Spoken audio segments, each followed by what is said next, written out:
días de gobierno de Javier Milei, de triunfos y derrotas hasta ahora. Conserva tanta popularidad como los votos que sacó en segunda vuelta, y eso es en sí un triunfo para un presidente que les dice a los argentinos y que logra que hasta ahora, porque no sabemos hasta cuándo, aplaudan el no hay plata. La batalla que lleva adelante es cultural, económica y política, y no está desprovista de contradicciones. Va al choque, aunque tiene minoría en el Parlamento. Cumple con que va a bajar el déficit, pero no lo paga solo la clase política.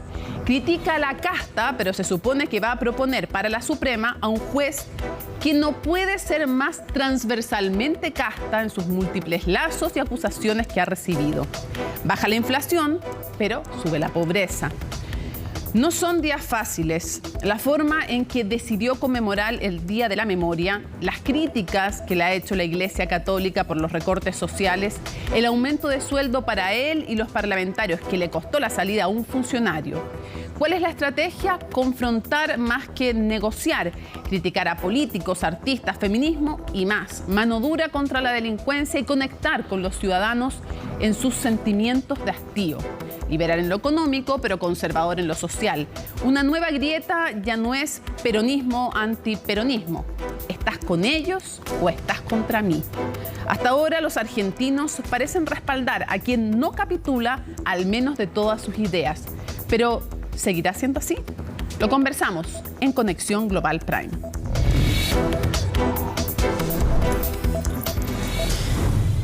Vamos a revisar de inmediato todo lo que ha ocurrido en este primer tiempo de Javier Milei, estos primeros 100 días, en la nota de Gabriel Palma. ¡Que se escuche la voz de los trabajadores y de las trabajadoras! Es la realidad que se vive en Argentina en los últimos meses. Protestas contra el gobierno de Javier Milei, que ya cumplió sus primeros 100 días de mandato. Una gestión marcada por las medidas polémicas y los fuertes recortes fiscales. ¡Viva la libertad, carajo! ¡Viva la libertad, carajo! Pero para entender la situación que vive Argentina hay que remontarse hasta el 10 de diciembre del año pasado, día en el que el líder de la Libertad Avanza asumió el poder tras su triunfo en el balotaje ante el candidato del peronismo, el entonces ministro de Economía, Sergio Massa. Tengo que decírselos de nuevo, no hay plata. El nuevo mandatario llevaba solo horas en el cargo y ya avisaba que habría que tomar medidas para hacer frente a la grave crisis económica por la que atraviesa el país. Medidas que menos de una semana después fueron anunciadas por el nuevo ministro de Economía, Luis Caputo. No se renuevan los contratos laborales del Estado que tengan menos de un año de vigencia. Los ministerios se reducirán de 18 a 9. Vamos a reducir subsidios a la energía y al transporte. Tipo de cambio oficial va a pasar a valer 800 pesos.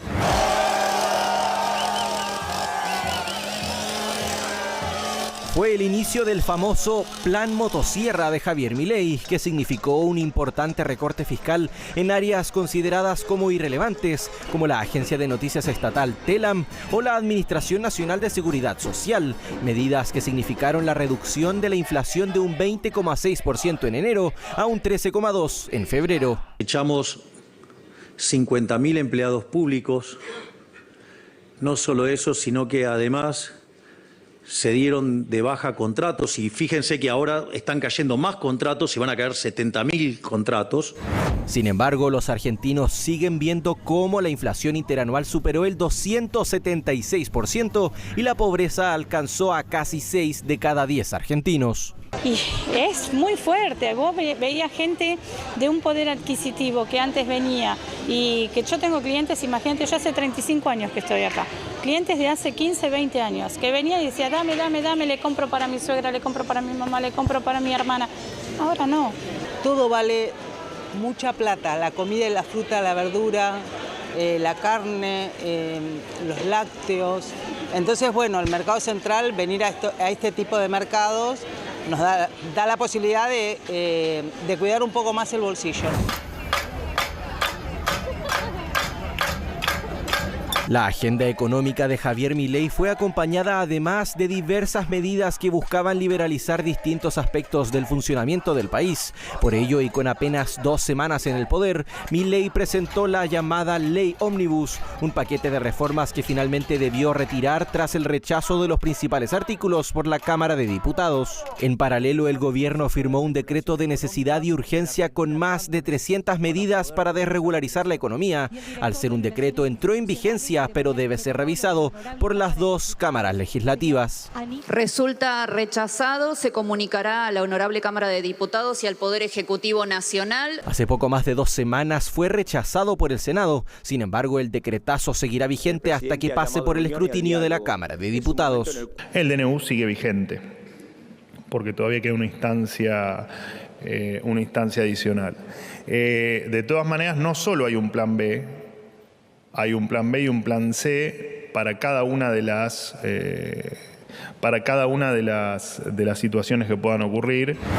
Durante estos primeros meses de mandato, el presidente Milei ha protagonizado distintas polémicas a través de redes sociales, pugnas no solo con opositores, sino que también con colaboradores. Y la controversia más reciente fue durante la conmemoración del Día de la Justicia y la Verdad, instancia en la que el gobierno libertario volvió a poner en duda el número de víctimas de la dictadura argentina.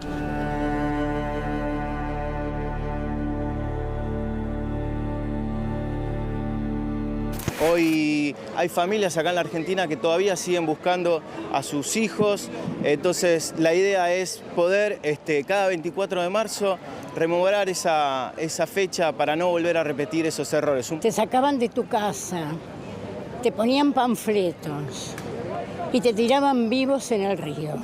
Varias medidas reformistas a poco más de 100 días de gobierno, pero que poco a poco comienza a acumular una tensión ciudadana contra el Ejecutivo y que podría provocarle problemas a Javier Milei en un futuro no muy lejano.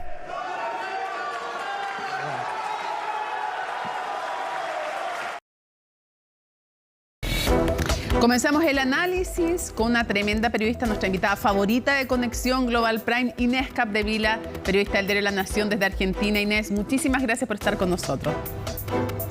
Hola Mónica, ¿cómo estás? Gracias por tenerme nuevamente en el programa. Quisiera preguntarte primero que le contemos las cifras de aprobación que tiene Javier Milei y cómo las explicas tú también en el contexto de lo que son estos primeros 100 días.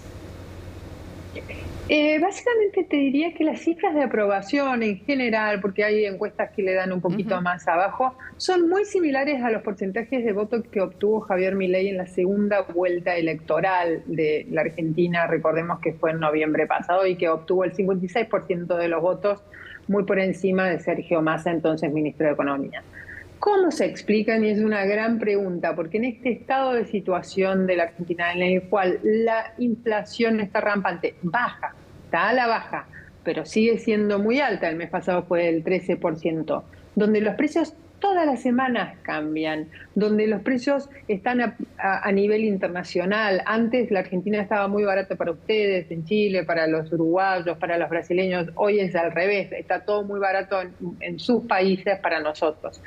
Bien, en esa situación, esa popularidad parece verdaderamente insólita.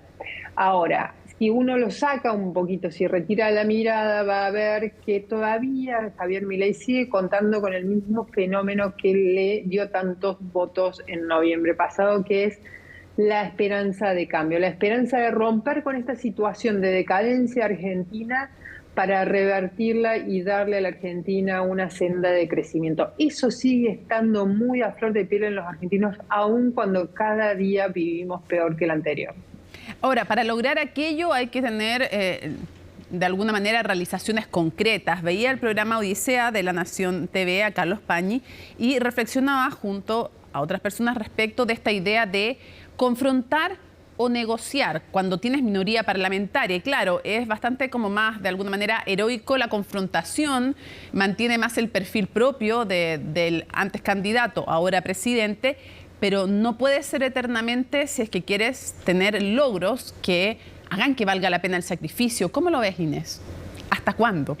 Es una excelente pregunta y el hasta cuándo te diría que es la pregunta que va a definir la presidencia de Javier Milei. Muy a lo mismo que sucedió con Donald Trump o Jair Bolsonaro en Brasil, Javier Milei es un presidente en campaña permanente. Esto que vos decís, destruir al otro, esta forma de gobernar que se basa en la destrucción de los acuerdos. La palabra consenso para ellos es una mala palabra. Bien, esta forma de gobernar es una forma de hacer campaña. Y estos presidentes llegaron a la presidencia haciendo campaña así. Ahora, gobernar de esa forma no es una forma de gobierno muy eficaz si no se cuenta o con un partido, como contaba Donald Trump, con el Partido Republicano, con mayorías o con capacidad de negociación, o con un entorno que sepa construir consensos, que es lo que tuvo Jair Bolsonaro y que supo construir consensos con el centrado en el Congreso brasileño. Nada de eso ocurre con Javier Milei. Todo aquello que su entorno consensa con la oposición o con los gobernadores o incluso con cierta parte de la oposición que es más aliada que otra cosa, todo aquello es después días, horas o semanas después destruido por algún insulto, por alguna provocación o por una agresión por parte del presidente. Claro, tú mencionabas el centrado, que es toda esta masa que está entre un lugar y otro del arco político en Brasil y que responde a intereses particulares. Entonces tú puedes negociar uno a uno y que no necesariamente no ves lo mismo en el Congreso argentino. Dentro de esta lógica, ¿cómo está la relación con los gobernadores que, para quienes nos ven en las pantallas CNN Chile, tienen un tremendo poder en las provincias? No tiene gobernadores propios realmente Javier Milei y son un poder importante, les ha quitado entradas o más bien uno podría decir no se las ha repuesto desde que las sacrificaron en pro de Massa en su momento, ¿no? Entonces la pregunta es cómo va esa relación y cómo se proyecta. Mira, estos primeros 100 días de gobierno de Javier Milei han sido bastante frenéticos en el sentido de todos los días noticias de gran dimensión, todos los días agresiones, todos los días nuevas discusiones y nuevos enemigos. Ese nivel de vaivén también sufrió la relación con los gobernadores. Los gobernadores empezaron tratando de acercarse a Javier Milei, tratando de construir, sobre todo porque sus finanzas también están verdaderamente golpeadas, mucho más incluso que las del Estado Nacional en la Argentina, y de allí, de ese lugar de conciliación, empezaron los enfrentamientos muy rápidamente, te diría en el primer mes, y fueron enfrentamientos durísimos. Luego de, digamos, acercamientos de uno y otro lado, de parte del entorno de Javier Milei, tratando de hacerle entender al presidente que es imposible gobernar sin los gobernadores, que incluso los gobernadores tienen tanta legitimidad electoral o más que el propio Javier Milei, y los gobernadores bajando sus aspiraciones respecto de cuántas la transferencia de dinero que esperan del Estado Nacional. Bueno, allí hubo una especie de conciliación. Una conciliación destinada a sacar leyes importantes, la de la movilidad jubilatoria, que es decir, la fórmula por la cual se van gestionando las jubilaciones básicas, las pensiones serían para ustedes, que es hoy el gran dolor de cabeza de la Argentina por los niveles de pobreza que golpean a los sectores de mayor edad en la Argentina.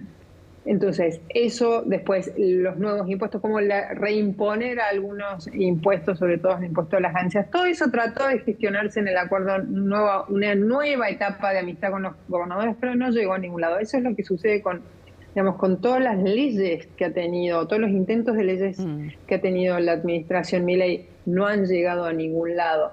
Obviamente porque no cuenta con mayorías o ni siquiera son minorías muy sólidas las que cuenta en el Senado, en diputados, y también por su propia incapacidad de generar acuerdos.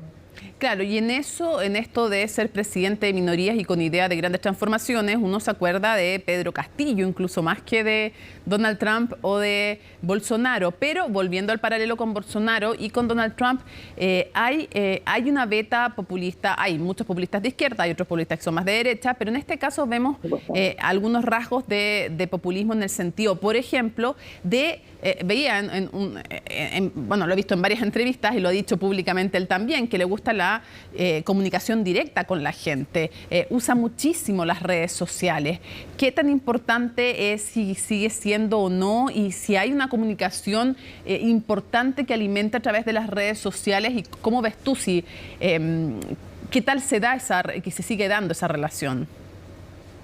Por supuesto, como lo mismo que sucedió con Bolsonaro y con Trump, la comunicación de Javier Milei con sus seguidores es constante y fundamentalmente a través de las redes sociales. Pero ese es un poco, digamos, así como tiene un costado netamente favorable para Javier Milei, para la construcción y el mantenimiento de su popularidad, también lo tiene un costado muy poco beneficioso. Y es el siguiente: en sus redes sociales él solo se comunica con sus seguidores. Claro. Pero hoy Javier Milei es el presidente de la Argentina.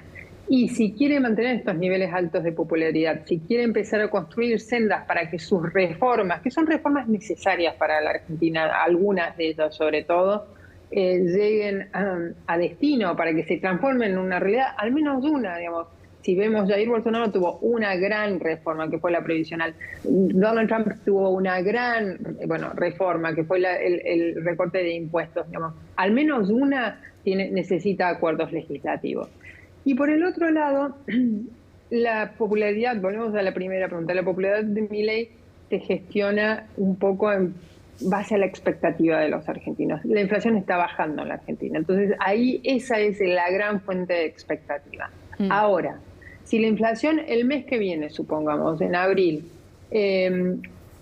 sufre, porque va a volver a sufrir, porque entran en vigor ciertos, se triplican, por ejemplo, las tarifas de gas, las tarifas eléctricas. Que se habían postergado. Va a volver a sufrir, vuelve a subir, en lugar de revierte su tendencia a la baja. ¿Cómo van a reaccionar los argentinos? Y ahí es donde está el gran dilema de Milei. Seguir con el tono de campaña, seguir apuntando sus mensajes a ese bastión electoral que él tiene casi cautivo, o bajar el tono de la agresividad, ampliar los destinatarios de su mensaje para poder así construir un colchón en el cual se pueda recostar su popularidad cuando las malas noticias empiecen a permear a los argentinos, porque las malas noticias existen, todavía no permean en el ánimo argentino. ¿Cómo podrías resumir la posición de sus aliados, no de La Libertad Avanza, sino los que tienen que ver con Macri, un Rodríguez Larreta como más lejano, y la oposición? ¿En qué están los que no son del círculo de La Libertad Avanza? ¿Cómo se están articulando? ¿Qué figuras se van perfilando? Están fragmentados, desorientados y descabezados, Mónica. Y eso es una de las grandes noticias para Javier Milei. Esa es una de las grandes noticias que le permite también mantener ese 56, 54% de tasa de aprobación. No hay nadie en la oposición que logre ordenar a la oposición, sea la oposición de izquierda a través del kirchnerismo, sea la oposición de derecha o de centro derecha de Juntos por el Cambio. Están muy fragmentados, están peleados entre ellos, precisamente por su apoyo o no apoyo a Javier Milei, y eso hace que esta fragmentación, esta confusión que reina en la oposición, así como perjudica en el Congreso a Javier Milei, porque es imposible gestionar grandes mayorías, también lo favorezca en el mantenimiento de su popularidad. Cierro preguntándote una cosa: ¿cómo proyectas las relaciones internacionales de Javier Milei, en que lo hemos visto obviamente muy cercano a lo que él anunció? No ha sido, puede que haya sido más pragmático, pero no distinto en los ejes de lo que él había anunciado Israel, Estados Unidos, como obviamente los países pivotes y claves. ¿Cómo proyectas estas relaciones internacionales y cómo proyectas, vamos a tener un ratito más al embajador de Argentina en Chile, pero cómo los proyectas en el contexto incluso más allá de América Latina? Mira, te diría que hoy los especialistas la definen de esta forma. Es una política exterior hiperoccidentalista, muy en contraste con las anteriores políticas exteriores, sobre todo la de Alberto Fernández y antes que él la de Cristina Fernández de Kirchner. Es una política exterior en un tono bastante agresivo, que es el tono de la diplomacia presidencial. Cada vez que puede dar una entrevista con algún medio extranjero o le preguntan por sus pares de la región, Javier Milei no duda en hablar mal de Lula, del propio Boric, de Petro, es parte de lo que hablábamos, el presidente en campaña. El presidente en campaña también es hacia afuera. Y, por supuesto, la defensa total de Israel y sobre todo de su guerra sobre Gaza, el rechazo de los BRICS, el rechazo de la guerra de la invasión de Ucrania por parte de Rusia. Eso a grandes términos. Todavía no ha sido testeada, todavía no ha sido expuesta a grandes problemas la política exterior, pero sí va a tener un problema en noviembre, que es un problema que van a tener todos los mandatarios de la región. Son las elecciones en Estados Unidos. Y ahí Javier Milei ya cometió algo que puede después venir a pasarle factura. Y es lo siguiente, hace aproximadamente un mes, a finales de febrero, Javier Milei recibió el enviado de Joe Biden. Joe Biden básicamente le dio un cheque en blanco a Javier Milei para lo que necesitara de apoyo, sea apoyo militar, sea apoyo en el Fondo Monetario Internacional, sea apoyo diplomático, sea revalorizarlo como líder regional. Recibió a Anthony Blinken, estuvo 2 horas reunido Anthony Blinken con Javier Milei. Al día siguiente Javier Milei viajó a Estados Unidos, se reunió con Trump y enfrente de las cámaras le dijo a Trump que quería que él fuera el próximo presidente de Estados Unidos. Eso es un enorme paso en falso de política exterior. ¿Por qué? Joe Biden no tiene la costumbre de enfrentarse en público con otros líderes, no tiene la costumbre ni siquiera de enfrentarse en público con Donald Trump, abandonó esa costumbre hace 6 meses. Entonces, probablemente la Casa Blanca no dijo nada. Esto le va a venir a pasar factura si en noviembre Joe Biden gana la reelección. Claro que sí. Y ahí es donde probablemente se le compliquen un poco la política exterior a Javier Milei. Inés Capdevila, muchísimas gracias por habernos acompañado nuevamente en Conexión Global Prime. Te mando un abrazo. Un placer para mí, Mónica, que estén muy bien.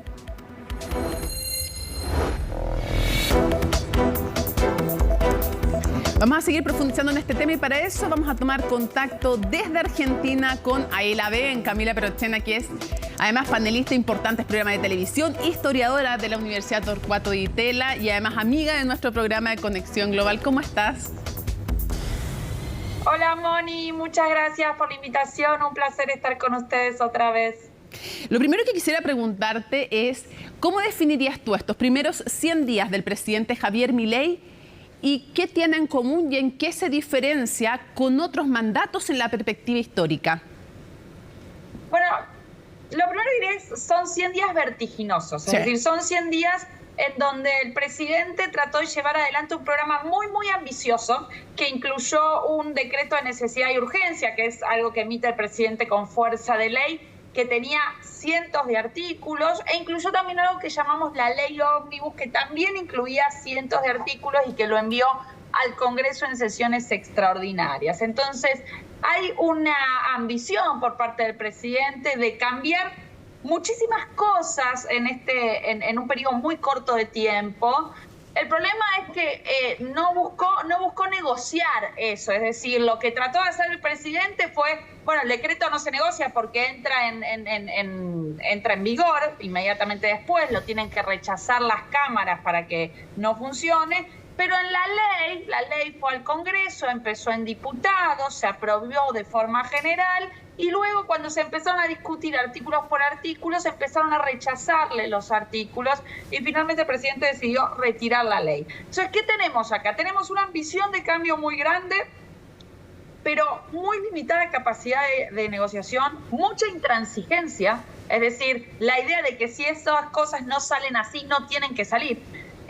Y eso hace que en realidad muchas de estas reformas no se hayan dado, no hayan sucedido y hayan quedado truncas, ¿no? Entonces, por un lado tenemos eso y por otro lado tenemos el plano económico, que fue un ajuste fiscal muy importante.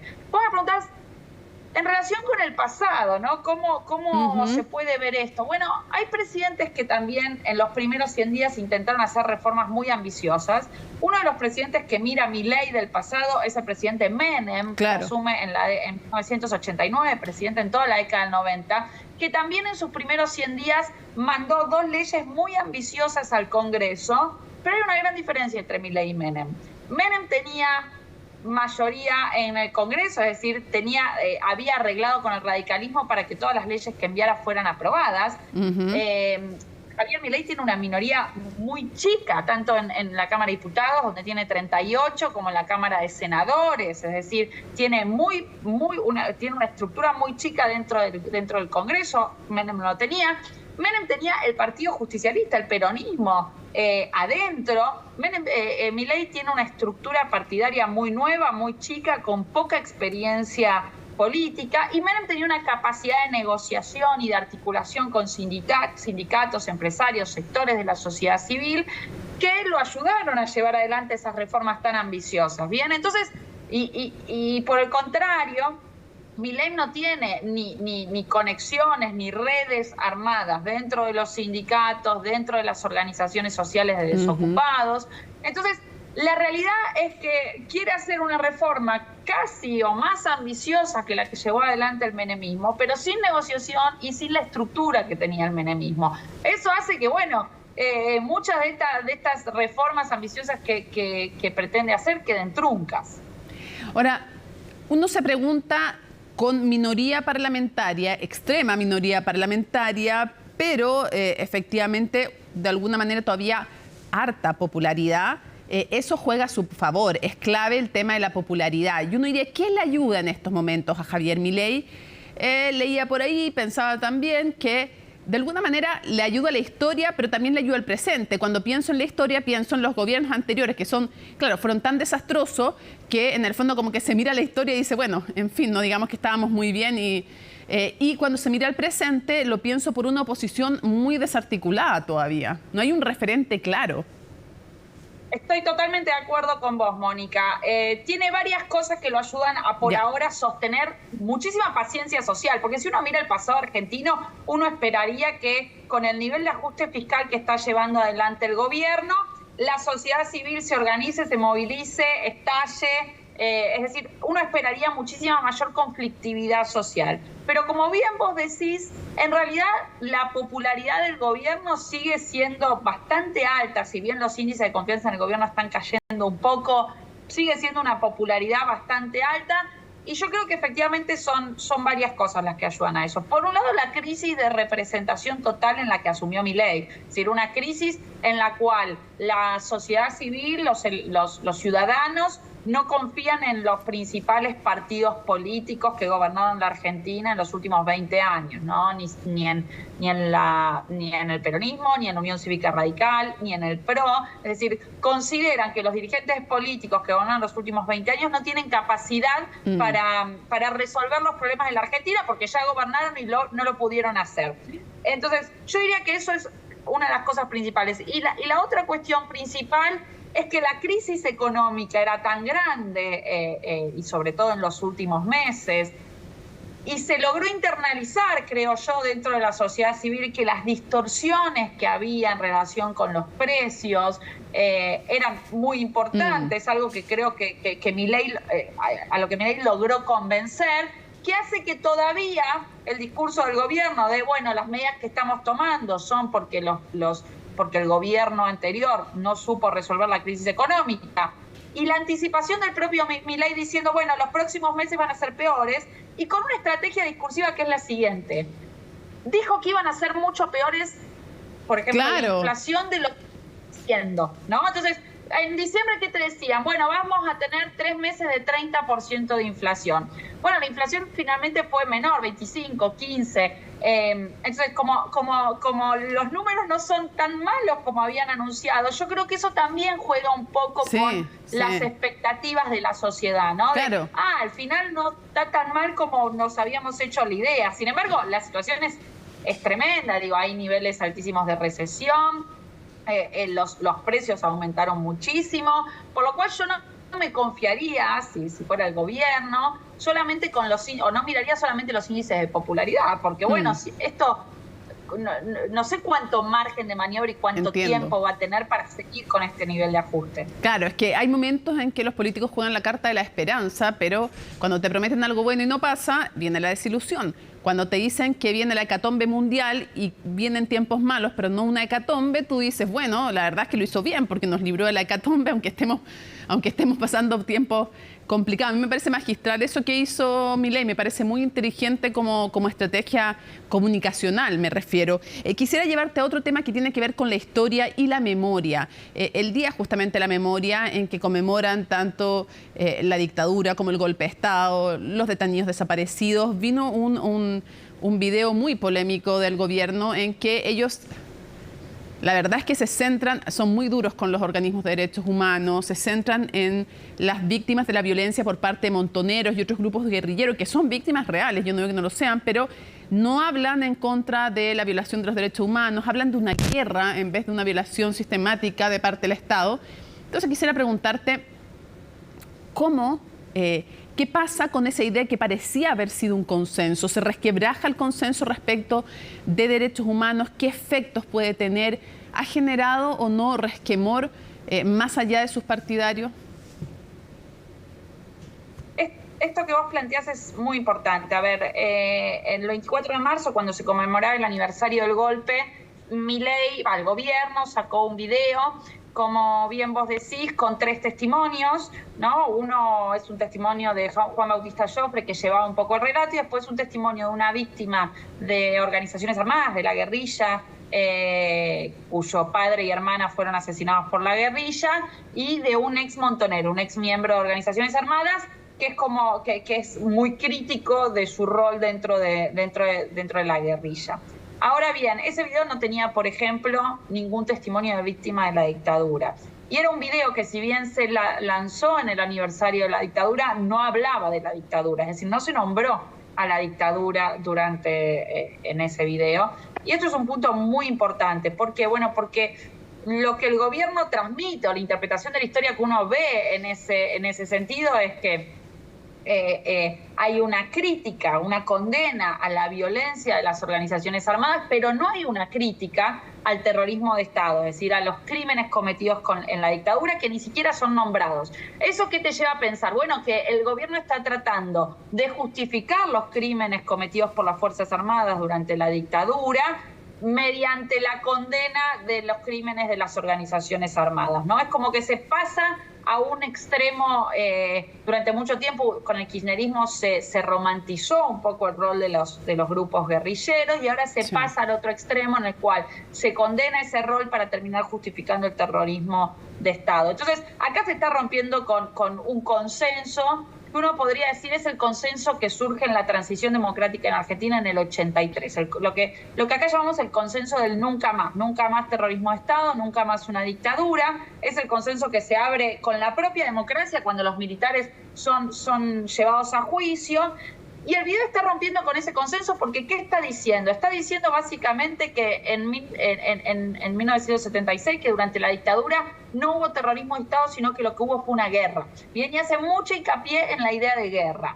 Y esto rompe un consenso porque la idea de que lo que sucedía fue una guerra es la defensa que usaron los militares durante los juicios en los 80 y durante los juicios en los 2000 para defender su postura, y decían que era una guerra, que se habían cometido solamente excesos. Bueno, tanto los jueces del juicio a las juntas como los historiadores posteriores, que han sostenido, bueno, que no se puede hablar de una guerra con lo sucedido en la dictadura por la simetría de fuerzas que había entre la guerrilla y el Estado, que tenía todas las armas del Estado, que tenía todos los instrumentos del Estado, los recursos del Estado, y por otro lado, porque para el 24 de marzo de 1976 las guerrillas estaban casi desmanteladas, ¿bien? Perfecto. Entonces, la idea de guerra es bastante insostenible, pero al reflotar esta idea de guerra, lo que está haciendo el gobierno es romper con ese consenso que nos llevó tantos años, o que logramos sostener durante tantos años de democracia. Cierro preguntándote lo siguiente. Otro de los factores y de los elementos que ha jugado un rol político importante, no solo ahora, sino en la historia de Argentina, es la Iglesia Católica. El Papa sin duda el argentino más famoso, con el que se peleó en el pasado Milei, luego se reconcilia en el Vaticano, pero parecen volver a tensarse las relaciones, con un mensaje del Papa y antes también con una crítica a los recortes sociales que han llevado a la pobreza, entre la inflación también heredada y lo que está ocurriendo además ahora, a un 60% aproximadamente según algunas mediciones, otros hablan de 53%. Para el caso, la verdad es que las cifras son súper dramáticas. ¿Cómo prevés, cómo explicarle a quienes nos ven brevemente el rol de la Iglesia Católica, el peso que puede tener en la opinión pública y cómo se ve si vuelven a tensionarse las relaciones? A ver, el rol de la Iglesia Católica es importante, sobre todo porque es uno de los actores que está presente en los barrios más vulnerables, ¿no? Digo, la Iglesia Católica, así como también los evangélicos, son son algunos de los intermediarios que tienen contacto directo con muchos de los que están más afectados por las medidas de Milei, por lo cual no solo el gobierno o el propio presidente necesita tener una buena relación con la Iglesia Católica y en ese sentido con el Papa, sino que en parte se supone que escucha o que toma medidas, después del encuentro con el Papa. Bueno, uno de los reclamos centrales de organizaciones sociales, pero también de la Iglesia, es que no estaba llegando comida a los comedores comunitarios. Bueno, se tratan de reactivar.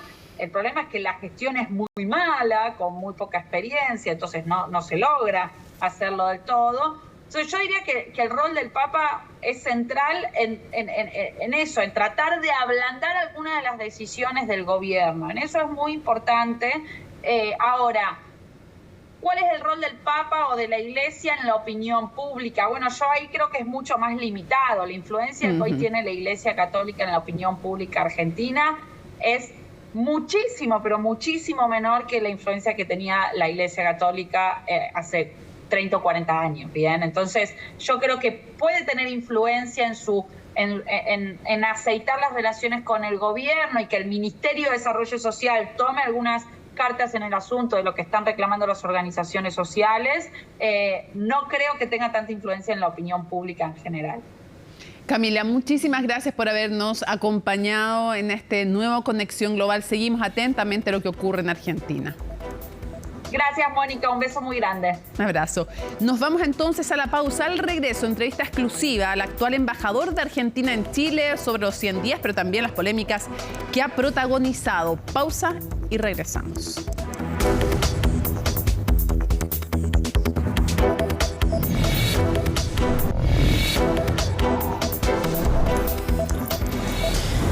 Y para seguir en este especial sobre Argentina, tenemos al embajador de Argentina en nuestro país, Jorge Fori. Muchísimas gracias por estar con nosotros. Al contrario, gracias por invitarme.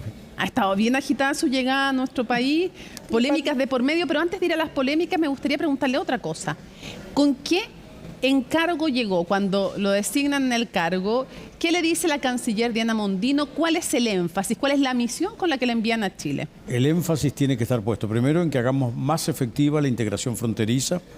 Nosotros tenemos 75 pasos entre los dos países, de los cuales los más activos son 21, pero en realidad hay 5 o 6 que son aquellos que más nos inquietan, entre los cuales sin duda el de Cristo Redentor, pero tenemos también el caso de Jama, Sico, San Francisco, Aguas Negras, Cristo Redentor, Pehuenche, el paso de integración austral. Y la verdad que estamos prácticamente en un cuarto de siglo del siglo XXI. Y tendríamos que tener una conectividad más fluida entre los dos países. Recordemos que el paso de Cristo Redentor es el mismo que usó el general San Martín para venir a hacer la campaña Libertador en Chile y luego en Perú. Queda mucho por hacer. ¿Cómo definiría usted la relación entre los dos países, el momento de la relación entre los dos países? A ver, teniendo 5.700 kilómetros de frontera común, creo que los dos países hemos aprendido a lo largo de más de 200 años de historia a buscar las coincidencias por encima de las diferencias. En este momento el énfasis, para Argentina en particular, la situación económica, el potencial comercial, y Chile representa la salida al Pacífico. Así como Argentina representa para Chile el abastecimiento energético esencial que le da competitividad al tejido productivo chileno. Ya le voy a preguntar de aquello, pero A ver, vamos a la polémica, ya que estamos, digamos, en pasos fronterizos.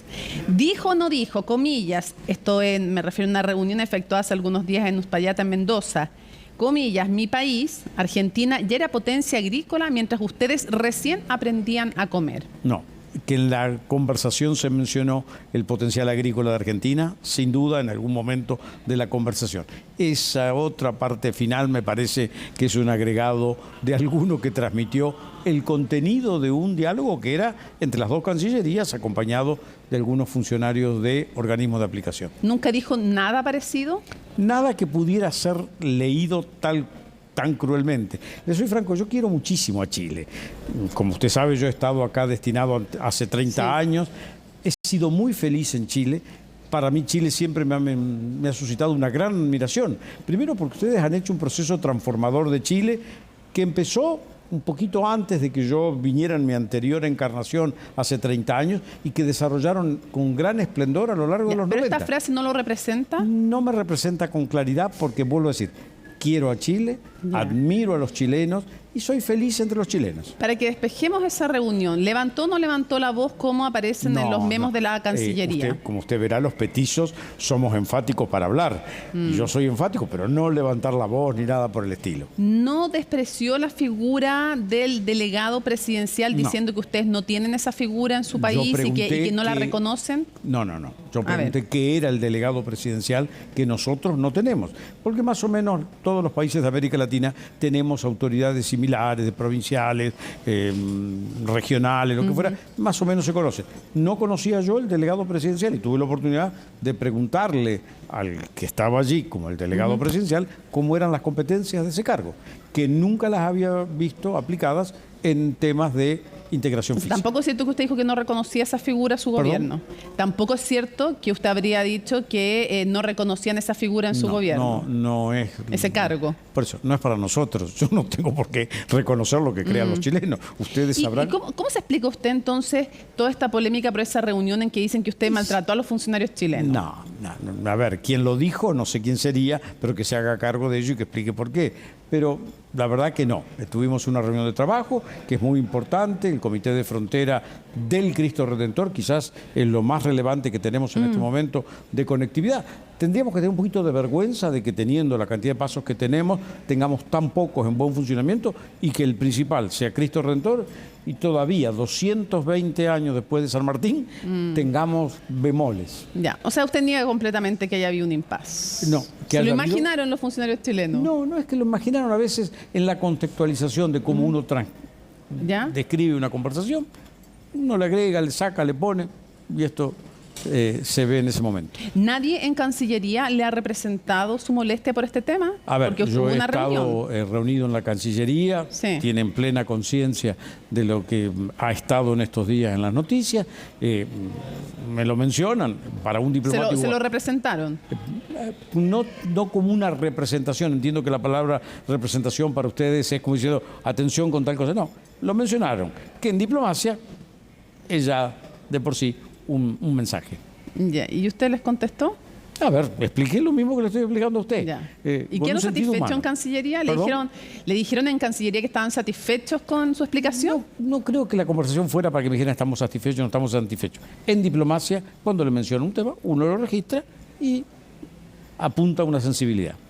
Vamos avanzando en otros temas. ¿Por qué diría usted que los pasos integrados no funcionan como debieran? ¿De quién es la responsabilidad? A ver, creo que hay que hacer una mayor... Porque al óptimo no funcionan, estamos claros, ¿cierto? Funcionan no suficientemente de manera adecuada.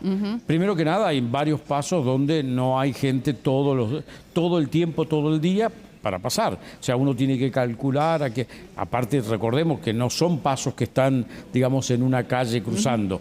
Hay que subir una montaña, bajar. A veces los lugares a donde se llega son lugares geográficamente complicados, que además tienen las limitaciones de tipo climatológico, invernales o lo que fuera. Tiene que haber una mayor actitud de servicio por parte de los organismos de aplicación que lo hacen, pero no lo tienen no están todos los horarios, no hay suficiente gente. ¿Pero es culpa argentina o culpa de Chile? No, creo que los dos países tenemos que ponernos de acuerdo para trabajar de una manera eficiente, porque la integración para los dos es vital. Y por lo tanto, por razones diferentes para uno y para otro, tenemos que lograr mejores resultados. ¿Se reunió con el director regional de Cancillería o no? Sí, estuve reunido con él, hoy en particular. ¿Cómo estuvo la reunión?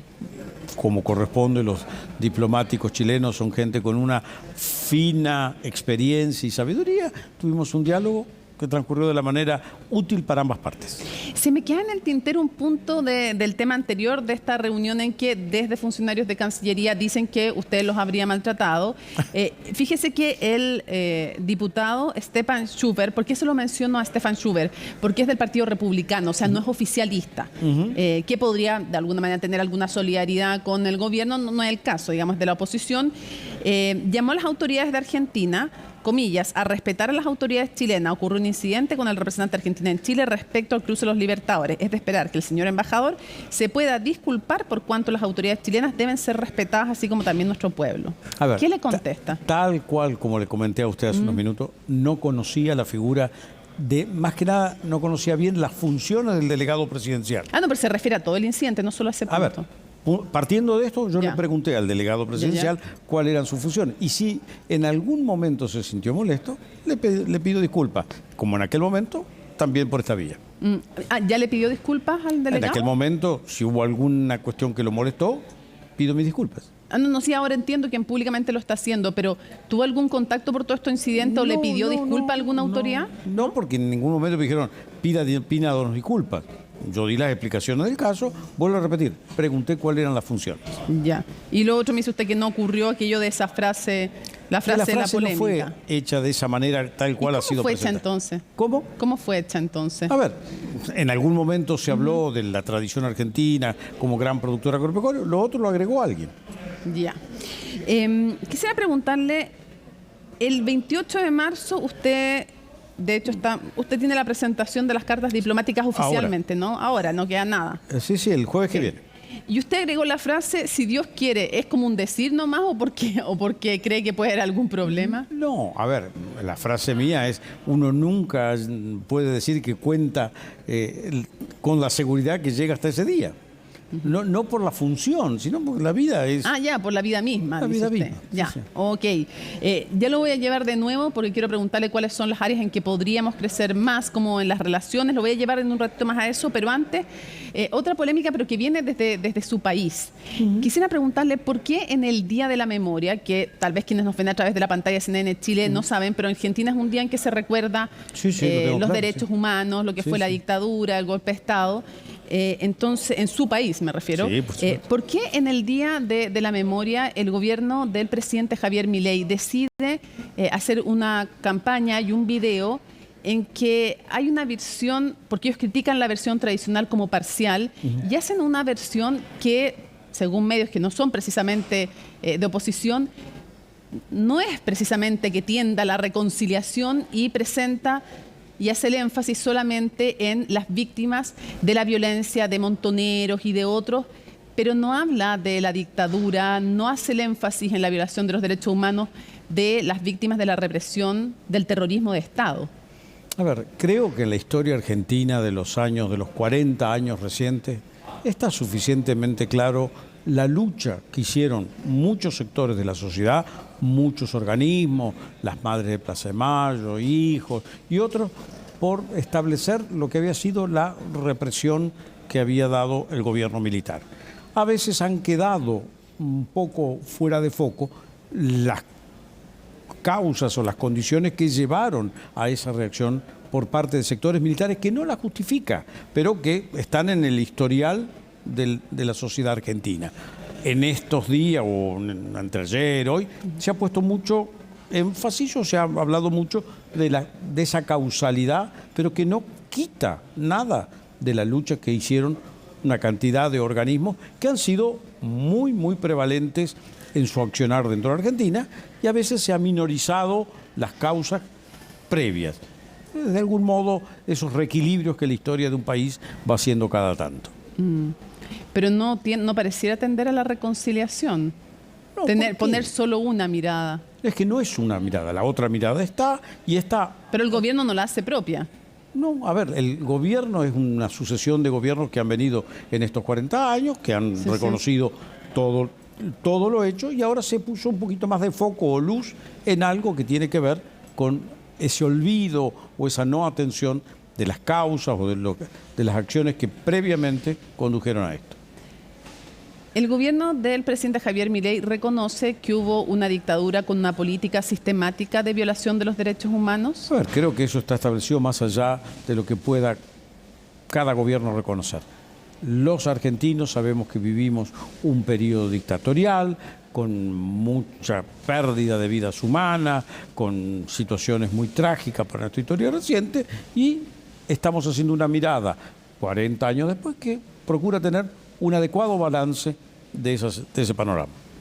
Sí, el punto es que en el video se habla, por ejemplo, de equiparar, se cuestiona también la cifra que normalmente se conoce claro, porque la verdad que los números nunca han estado claros, dependiendo con quién usted habla, porque aparte los números han habilitado una cantidad de mecanismos de reparación y como todo en la vida que es reparación, hay un poco de dinero de por medio para tal, cual, esta agrupación. Entonces, esta discusión va asentándose en función del tiempo. Pero decir en el Día de la Memoria que parte que el trabajo de denuncia de derechos humanos estuvo vinculado en el fondo a recibir recompensas económicas, ¿no es fuerte, no es violento para la memoria de las víctimas de la represión del Estado?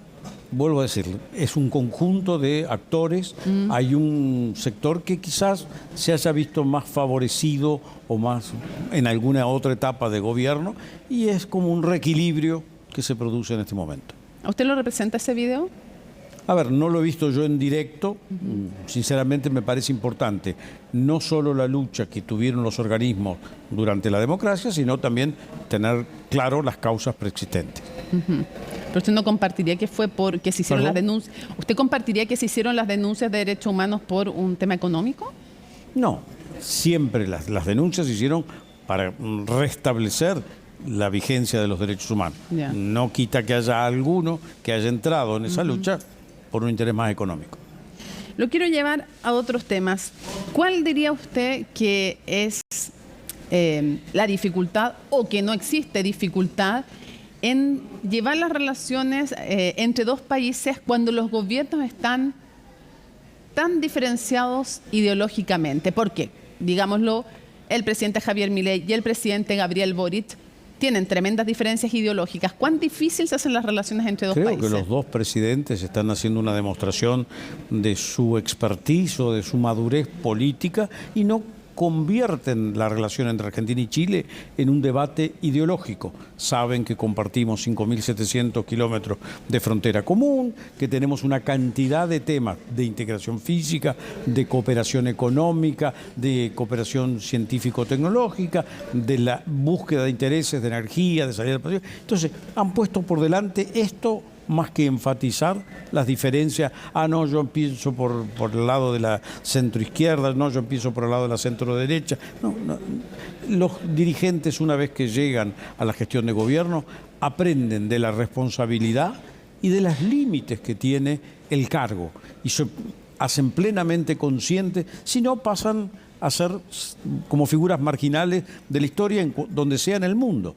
Cuando demuestran comprensión del tiempo que les toca vivir y de la sabiduría que tiene que acompañar su gestión, toman decisiones que son más bien ponderadas, adecuadas y en función de los intereses de sus respectivos pueblos.